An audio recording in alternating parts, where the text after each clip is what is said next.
Kung kailangan malinis eh. Nahiwalay na. Patswerte.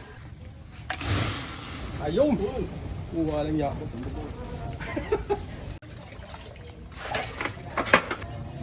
Ano? Paborito ni Mr. J sa resento. Ala. Dadala ko doon ang araw. Nulot na din buka kayo doon. Sa ibang damp na yan. Diyan, ito na nyo ng takan itong ating ribs. Ang pamilya na rin.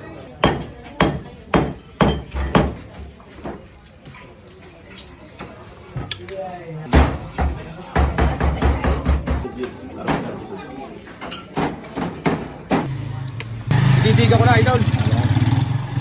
Yan ang bigat niya.